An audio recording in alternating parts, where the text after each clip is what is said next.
హత్య చేయడం ఎలా అనేది మనం యూట్యూబ్లో సెర్చ్ చేస్తే ఎన్నో వీడియోలు కనిపిస్తాయి. కానీ పోలీసులకు దొరకకుండా ఒకరిని చంపటం ఎలా అంటే మాత్రం బెంగుళూరులోని ఎంజీ గోకుల్ అనే దేశముదురు గురించి తెలుసుకోవాలి. అందరినీ దద్దమలను చేసి పడేశాడు. అత్తామామలను మోసం చేశాడు. చివరకు పోలీసులను సైతం బురిడి కొట్టించాడు. వీడి బ్రెయిన్ ముందు కరుడు కట్టిన తీవ్రవాదులను ఏరిపారేసిన హీరో కాప్స్ కూడా గోకుల్ కబుర్లకు బుట్టలో పడిపోయారు. అసలు మనోడు ప్లాన్ తెలిస్తే మనకు కూడా మతిపోతుంది. జూన్ 27, 2015 ఎంజీ గోకుల్ అనే యువకుడు తన భార్య అనురాధతో కలిసి బెంగుళూరులోని తన ఫ్లాట్ లో పార్టీ చేసుకున్నాడు. ఆ తరువాత మనం మహాయజ్ఞం చేద్దామని చెప్పాడు. మద్యం తాగి ఎలా చేస్తామని భార్య అడిగింది. మనస్సు నిలకడగా ఉండాలి కానీ మద్యం తాగితే ఏంటి, కొబ్బరి నీళ్లు తాగితే ఏంటని కహానీలు చెప్పాడు. దీంతో అనురాధ సరేనంది. ఆమెకు దేవుడంటే భయం, భక్తి. వెంటనే సాయిబాబా ఫోటోను హాల్లోని టీపాయ్పై పెట్టాడు. అగరొత్తులు వెలిగించాడు. మద్యం తాగిన చేతులతోనే దీపాలు కూడా వెలిగించాడు. పక్కనే స్పీకర్స్ లో సాయిబాబా భక్తి గీతం పెట్టాడు. ఇంకేముంది, అనురాధ మత్తులో తేలుతుందో భక్తిలో తేలుతుందో తెలియదు కానీ కళ్ళు మూసుకుని ఊగుతూ ఉంది. ఆ వెంటనే పూజ గదిలోని బరువైన గణేశుడి విగ్రహం చేతిలోకి తీసుకున్నాడు గోకుల్. అది మెటల్ తో చేసిన విగ్రహం. గట్టిగా తల వెనుక భాగంపై దానితో అనురాధను కొట్టాడు. ఆ తరువాత ఆమెను లాక్కెళ్లి తలను తీసుకెళ్లి గోడకు షార్ప్ గా ఉన్న ఎడ్జ్ కు మరోసారి బలంగా బాదాడు. ఆ తరువాత గణేష్ విగ్రహం నీట్ గా కడిగి తుడిచి దేవుడికి మొక్కే పూజ గదిలో ఉంచేశాడు. ఇక అక్కడ నుంచి వెంటనే తమ ముద్దుల మామకు ఫోన్ చేశాడు. అతనికి అల్లుడంటే ఎంతో ఇష్టం. కూతురు చెప్పే మాటలంటే ఆయనకు గౌరవం ఉండదు. అందుకే మామయ్య, అనురాధ జారిపడింది, నేను ఆసుపత్రికి తీసుకెళ్తున్నానని చెప్పాడు. వెంటనే అనురాధను హాస్పిటల్ కి తీసుకెళ్లినట్లు గోకుల్ డ్రామాలాడాడు. ఇక అక్కడ గోకుల్ కు తెలిసిందే డాక్టర్లు కూడా చెప్పారు అనురాధ చనిపోయింది అని. వెంటనే పోలీసులు ఎంట్రీ ఇచ్చారు. అంతా విచారణ చేశారు. అనురాధ శరీరంలో మద్యం స్థాయి ఎక్కువగా ఉంది. అనుకోకుండా జారిపడి తలకు తీవ్రమైన గాయమైందని తన మామకు చెప్పాడు. అతను కూడా అల్లుడి మాటలు నమ్మాడు. గోకుల్ మామ బెంగుళూరులో డిప్యూటీ ఎస్పీగా పనిచేసి రిటైర్ అయ్యారు. ఆయన సైతం తన కూతురు మరణం విషయంలో ఎలాంటి అనుమానం లేదన్నారు. కేసు కూడా పెట్టలేదు. దీంతో సాధారణ ప్రమాదం వల్ల అనురాధ చనిపోయిందని పోలీసులు తేల్చి కేసును క్లోజ్ చేశారు. ఇంతవరకు గోకుల్ సూపర్ గా సక్సెస్ అయ్యాడు. అయితే అనురాధను చంపడానికి అసలు కారణం ఏంటి అనేదే సూపర్ స్టోరీ. గోకుల్ BMW కంపెనీలో సర్వీస్ కమ్ సాఫ్ట్వేర్ ఇంజనీర్, పైగా సీనియర్ ఎంప్లాయ్. నెలకు 6 లక్షల జీతం. ప్రమోషన్ మీద జర్మనీ వెళ్ళమన్నా కూడా వెళ్ళలేదు. దానికి ఓ కారణం ఉంది. ఇంటర్మీడియట్ లో ఉండగా ఓ క్రిస్టియన్ అమ్మాయిని ప్రేమించాడు గోకుల్. ఆమె కూడా గోకుల్ ని ఇష్టపడింది. గోకుల్ అందగాడే కాదు, కాలేజ్ డేస్ లో చదువులో టాపర్. ఇంజనీరింగ్ కూడా కలిసే చదువుకున్నారు. త్రిశూర్లోని టాప్ కాలేజీలో ఇద్దరు చదువుకున్నారు. ఇంజనీరింగ్ లో ఉండగా ఇద్దరు ఒకే గదిలో గడిపేవారు. శారీరకంగా కూడా దగ్గరయ్యారు. అంతెందుకు 2007 వరకు భార్య భర్తల్లానే బ్రతికారు. కానీ కాలేజీ ముగిసిన తర్వాత ఎవరి దారిన వాళ్ళు వెళ్లిపోయారు. ప్రేమించుకున్నా కూడా కెరీర్ విషయంపై ఇద్దరు సీరియస్ గా తీసుకున్నారు. అయితే త్రిశూరులో ఉన్నన్ని రోజులు ఇద్దరు ఎంజాయ్ చేశారు. ఆ తర్వాత బాయ్ బాయ్ చెప్పుకున్నారు. గోకుల్ కు ఏకంగా BMW కంపెనీలో జాబ్ వచ్చింది. ఢిల్లీలో సెటిల్ అయ్యాడు. ఆ తర్వాత కంపెనీ పని మీద ప్రమోషన్ తో బెంగళూరు వచ్చాడు. ఇక్కడకు రాగానే అనురాధ అతనికి పరిచయం అయ్యింది. ఇద్దరు 2 ఏళ్లు ప్రేమించుకుని పెళ్లి చేసుకున్నారు. ఆమె కూడా సాఫ్ట్వేర్ జాబ్ చేసింది. కానీ టీచింగ్ లో అయితే 10 సంపాదించొచ్చు అని లక్షలు వచ్చే జాబ్ వదిలేసింది. టీచింగ్ లో సెటిల్ అయింది. భర్తతో సమానంగా సంపాదించేది. బెంగళూరులో సాఫ్ట్వేర్ ట్రైనింగ్ జాబ్ వదిలేసి ఒక పేరున్న ట్రైనింగ్ ఇన్స్టిట్యూట్ లో టీచింగ్ చేసేది అనురాధ. ఇటు BMW కంపెనీ కావడంతో కొత్తలో విపరీతమైన వర్క్ ప్రెజర్ ఉండేది. ఉదయం 9 గంటలకు వెళ్లి రాత్రి 11 గంటలకు వచ్చేవాడు గోకుల్. వారికి ఒక పాప కూడా పుట్టింది. ఇద్దరు కొన్నాళ్ల పాటు బాగానే ఉన్నారు. అయితే ఓ రోజు రాత్రి 11 తర్వాత ఇంటికి చేరుకున్నాడు గోకుల్. డోర్ తీసి భోజనం పెట్టుకుని తినమని చెప్పి మళ్లీ తన కూతురుతో కలిసి బెడ్రూమ్ లోకి వెళ్లి పడుకుంది భార్య.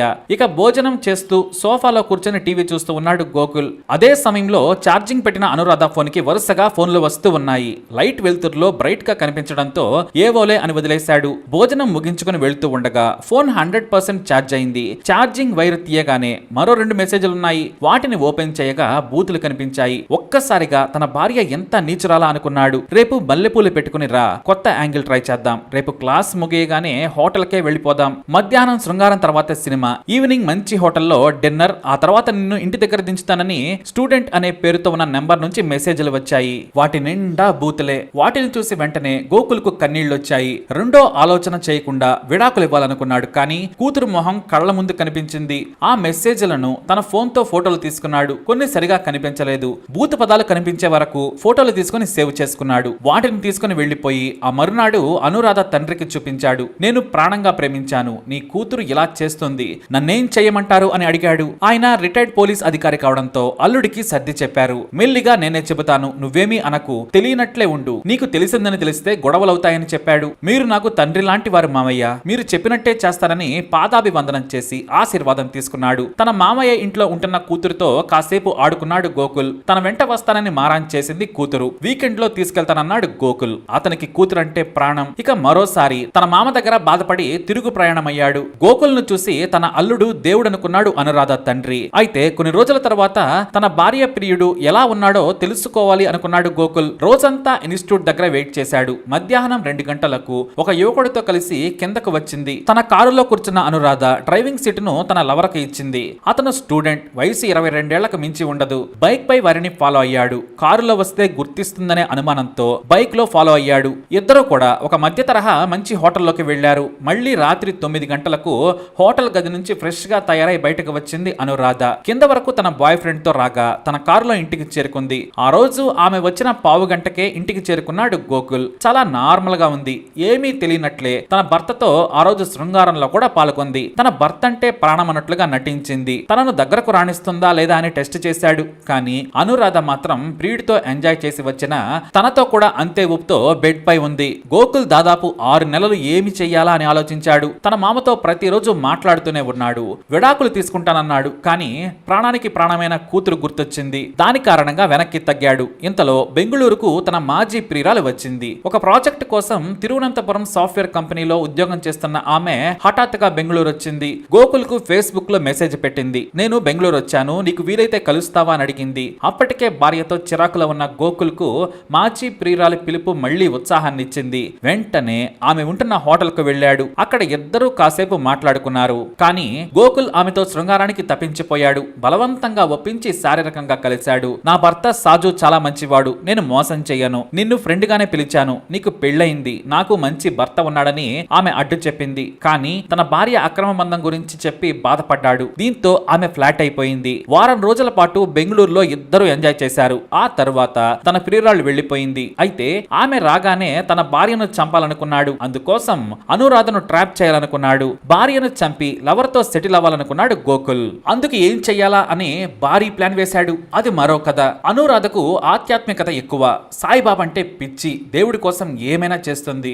దీంతో బాబా పేరుతో ఒక మెయిల్ క్రియేట్ చేశాడు గోకుల్. తాను ఒక స్వామీజీనని, జాతకం చెబుతానని, సాయిబాబాకు పరమ భక్తుడినని మెయిల్ పంపాడు గోకుల్. నువ్వు గుడిలో ఇచ్చిన ఈమెయిల్ ద్వారా నేను పంపుతున్నాను, నీకు ఎలాంటి సందేహాలున్నా నాతో చెప్పుకో అంటూ బాబా పేరుతో వరుసగా మెయిల్స్ పంపడం మొదలు పెట్టాడు. మొదట నమ్మించేందుకు కొన్ని పూజా పద్ధతులను, భక్తి గీతాలను పంపించాడు. అంతేకాదు ఆమె అడ్రస్ తెలుసుకుని షిరిడి బొట్టు కూడా కొరియర్ చేశాడు గోకుల్. ఇదంతా నిజమైన బాబా చేస్తున్నాడనుకుంది అనురాధ.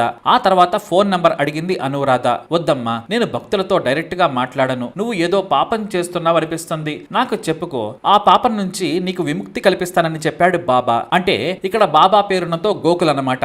నిజమైన బాబానో కాదో అని అనుమానించి ఏడాది పాటు ఏమీ లేదని సాగదీసింది అనురాధ.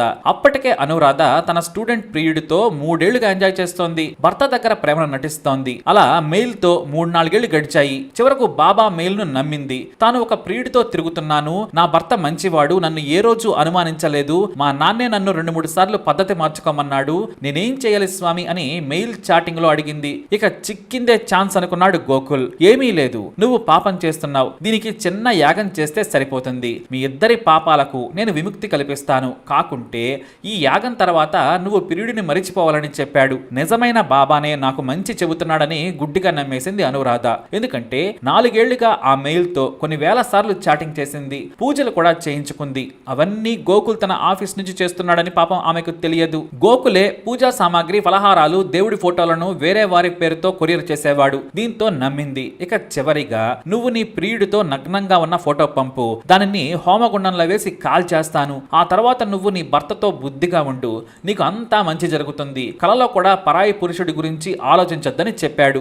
సరేనని వెర్రి పుష్పంలా వెళ్లి తన స్టూడెంట్ ప్రియుడితో శృంగారానికి ముందు స్నానం చేసి ఫోటో దిగింది. అది కూడా ఇద్దరు నగ్నంగా సెల్ఫీలు దిగి 3 ఫోటోలను బాబా మెయిల్ కు పంపారు. వాటిని చూడగానే చీ, దీనిని నరికి చంపినా పాపం లేదనుకున్నాడు గోకుల్. ఆ తర్వాత ఆ ఫోటోలను ప్రింట్ తీసుకుని తన మామ దగ్గరకు వెళ్లి చూపించాడు గోకుల్. అతను కూతురు తప్పుడు పని చూడలేక కళ్ళు మూసుకున్నాడు. అతని అత్త సైతం కన్నీళ్లు పెట్టుకుంది. నేను నా బిడ్డ కోసం కలిసి ఉంటున్నాను మామయ్య అంటూ కాళ్లు మొక్కి మళ్లీ వచ్చాడు. ఇది జరిగిన వారానికి పార్టీ పేరుతో ఫుల్లుగా తాగించి పూజ పేరుతో దేవుడి ముందు కూర్చొని ఉండగా వినాయకుడి విగ్రహంతో తల మీద బాది దారుణంగా అనురాధను హత్య చేశాడు గోకుల్. అనురాధ యాక్సిడెంటల్ గా చనిపోయిందని చెప్పాడు.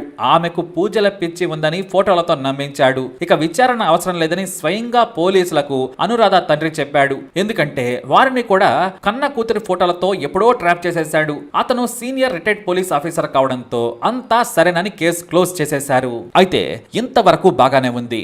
కానీ దొంగ దొరికిపోతాడు అనడంలో ఎలాంటి సందేహం లేదు. గోకుల్ ఓ అత్యాశ పడ్డాడు. అనురాధ చనిపోయిన తర్వాత కూడా కూల్ గోయింగ్ గా లైఫ్ వెళుతుంది. కానీ అప్పుడే అతని ఆశే అతన్ని పట్టించింది. గోకుల్ తన ప్రియురాలికి దగ్గర కావాలని ఆమె భర్త సాజుని హత్య చేయాలి అనుకున్నాడు. ఒక హత్య చేస్తే దొరకలేదు కదా, ఇది కూడా మాస్టర్ మైండ్ తో చేద్దామనుకున్నాడు. కానీ ఎక్కడో ఉన్న సాజును చంపడం అసాధ్యమని తెలుసుకున్నాడు గోకుల్. దీంతో తన కంపెనీలో పనిచేసే ఒక వ్యక్తి ఆధార్ కార్డుతో ఒక సిమ్ తీసుకున్నాడు. దాని నుంచి వరుసగా తన పేరు సాజు, నేను తిరువనంతపురంలో ఉంటానని అతని డీటెయిల్స్ మొత్తం emergency Bengaluru police department number కు ఫోన్ చేశాడు గోకుల్. తాను బెంగళూరు, ఢిల్లీ, హైదరాబాద్, ముంబై ఎయిర్పోర్ట్స్ లో బాంబులు పెట్టాను. మీరు కాదు కదా, అమెరికా నుంచి FBI వచ్చినా తెలుసుకోలేరు. ఒక విమానం గాలిలోనే పేలిపోతుంది. దమ్ముంటే పట్టుకోండి. ఈ వారంలో ఎప్పుడైనా పేలొచ్చు. కావాలంటే నా పేరు అడ్రస్ ఇస్తానని తన ప్రియురాలి భర్త పేరుతో పాటు అడ్రస్ కూడా చెప్పాడు. వెంటనే బెంగళూరు పోలీసులతో పాటు NIA రంగంలోకి దిగింది. అప్పటికే ఆగస్టు 27, 2015న ఇంటర్నేషనల్ డొమెస్టిక్ ఫ్లైట్స్ అన్నింటినీ హాల్ట్ చేశారు అధికారులు. ప్రయాణికులేమో హాహాకారాలు మొదలు పెట్టారు. అందరూ భయం గుప్పిట్లో ఉన్నారు. తిరువనంతపురంలో ఉన్న సాజును అరెస్ట్ చేశారు పోలీసులు.